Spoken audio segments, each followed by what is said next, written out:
Monday, January 26th. A hearty welcome to those that are joining with us virtually. And I would like to remind those that are with us in person to please ensure your communication devices are either shut off or placed on vibrate. I understand Mr. Sabansky has his phone with him due to a family issue, so he's allowed to keep it with him this evening.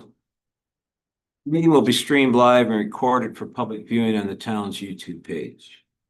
We acknowledge that this land on which we are gathered today is part of the ancestral lands of the Chippewa, the Ottawa, and Potawatomi peoples, referred to collectively as the Anishinaabe. It is through the connection of the Anishinaabe with the spirit of the land, the water, and air that we recognize their unique cultures, traditions, and values. Together, as treaty people, we have a shared responsibility to act with respect for the environment that sustains all life, protecting the future for those generations to come. Council, I would remind you, if you have a pecuniary interest, to please declare it at the appropriate time. That takes us to item 4.1 on our agenda. We have a delegation this evening from Jessica Jessom and Jennifer Bailey. Welcome both of you. And you're please, whoever is taking lead, we'll put you now.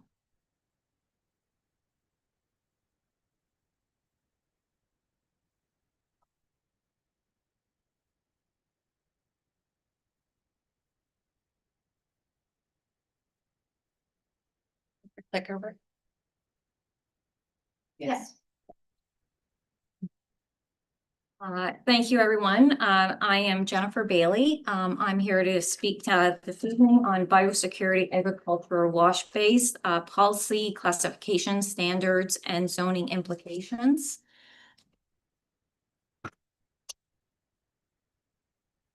Thank you, Mayor and members of Council, for allowing us to be here this evening. My portion of today's delegation focuses strictly on existing provincial, federal, and North American standards that already treat agricultural, vehicle, and livestock wash facilities as specialized, high-impact infrastructure rather than incidental farm buildings. Federal biosecurity standards for Canada. At the federal level, the Canadian Food Inspection Agency, the CFIA, establishes national biosecurity standards for livestock and poultry transportation. These standards require that vehicle wash and disinfection facilities be capable of achieving effective cleaning and disinfection, provide physical and operational separation between clean and dirty zones, prevent cross-contamination between vehicles, sites, and biological materials. CFIA National Standards Biosecurity Classification. These requirements are functional and operational in nature. They assume the presence of engineered systems, controlled flows, and managed waste systems. They do not align with the characteristics of low-intensity agricultural accessory buildings. When interim control is warranted, the federal standard therefore implicitly classifies wash facilities as biosecurity infrastructure, not incidental agricultural use.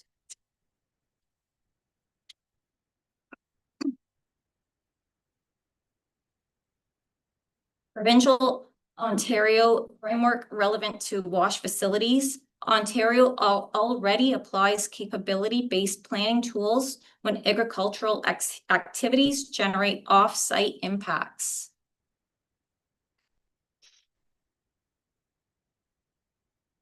Minimum distance separation, referred to as the MDS. Ontario's minimum distance separation framework exists to prevent land use conflict, protect public health and safety, address odor and nuisance impacts, provide predictability and consistency in land use decisions. MDS is applied where an agricultural activities have impacts beyond the property boundaries. While MDS is not currently written for wash bays, its existence demonstrates that Ontario accepts standardized separation tools for agricultural uses with off-site effects. Compatibility and setbacks are recognized provincial planning instruments. Nutrient management and wash water controls. Ontario Regulation 267/03 Nutrient Management Act regulates storage, handling, treatment, land application of nutrient-based materials, including agricultural wash water. Provincial guidance documents addressing milk house and agricultural wash water confirm that wash water is not treated as ordinary runoff. Storage, containment, or treatment is required depending on volume and use. This establishes a provincial precedent that agricultural wash water is a regulated substance requiring controls.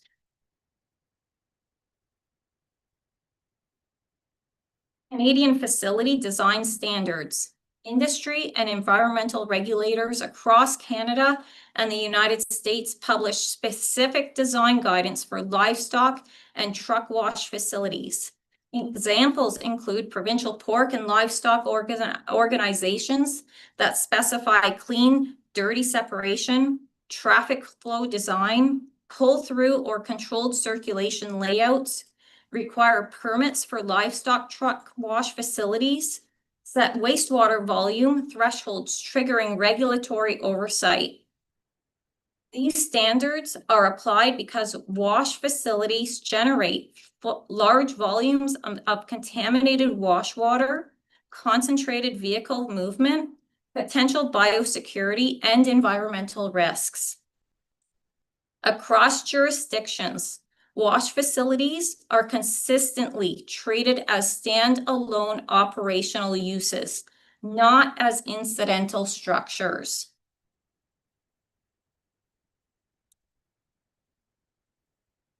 Based on federal standards, provincial regulations, and North American facility guidance, biosecurity agricultural wash bays already function as regulated infrastructure uses. The absence of explicit zoning definitions does not reflect an absence of standards. It reflects a local policy gap, land use regulation, and existing operational expectations. Thank you.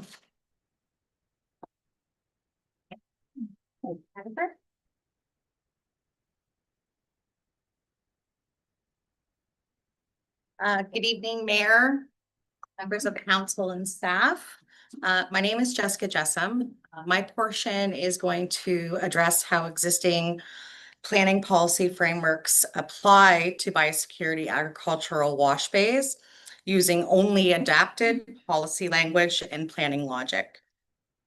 So the Planning Act, matters of provincial interest. Section 2 of the Planning Act requires municipalities to have regard for orderly development of safe and healthy communities, resolution of land conflicts involving public and private interests, protection of public health and safety, appropriate location of growth and development, well-designed built form.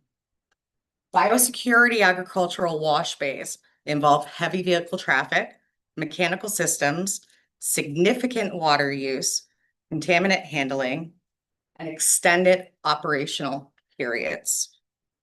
When a land use with these characters is not explicitly regulated, planning decisions become reactive rather than preventative, increasing the likelihood of conflict. Explicit zoning definitions are a recognized planning tool to implement Section 2 obligations. The provincial planning statement or policy statement, the PPS, was updated in 2024. And what that means for us today, that requires planning authorities to promote economic development, ensure land use compatibility, and provide appropriate transitions between employment uses and sensitive land uses.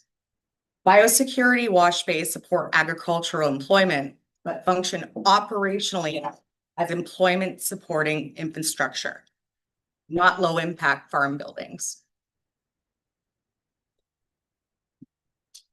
Section 3.5 specifically, major facilities, requires major facilities to avoid or minimize adverse effects from noise, odor, and contaminants, minimize the risk to public health and safety, and ensure long-term operational vitality. Where avoidance is not possible, impacts must be mitigated. Based on their operational scale, wash bays meet the functional characteristics of major facilities, triggering the need for location controls, setbacks, containment standards, which are in place, and operational criteria. These tools are implemented through zoning. The County of Lambton's official plan, specifically the quality of life, prioritizes minimizing disruption to established communities, protecting community character, promoting well-designed built form, and conserving environmental resources. Wash bays introduce traffic, built form, and operational intensity that must be evaluated for compatibility. Explicit zoning standards allow the county objectives to be applied consistently. The town of Plympton-Wyoming official plan on the hamlets.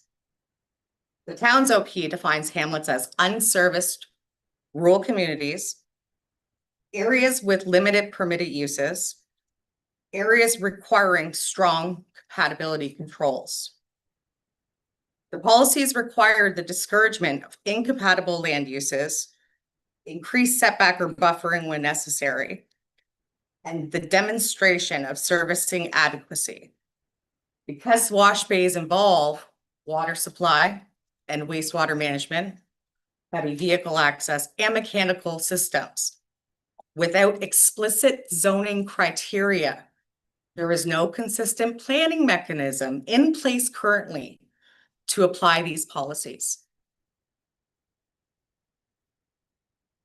Across all policy layers, whether it's federal, provincial, local, biosecurity agricultural wash bays align with characteristics of regulated infrastructure uses. Explicit zoning recognition implements existing policy and provides predictability. It supports agriculture and our communities. It ultimately reduces future conflict. This evening, we've also provided a rationale for a request to council to direct staff for an interim bylaw control. Everything is cited and it has been provided to council members. With that, I thank you for your time. Have a good evening. Well, thank you, Ms. Jessom and Ms. Bailey, for your very informative presentation. We will certainly take this information under consideration. Thank you. Thank you, staff. Thank you, Mayor. Thank you, councilors. And with that, we take leave. Okay, council, let's go to item number 5. Nothing's been added or pulled up. 6.1. Anything been added to that? 7. And same with number 8. Nothing added there.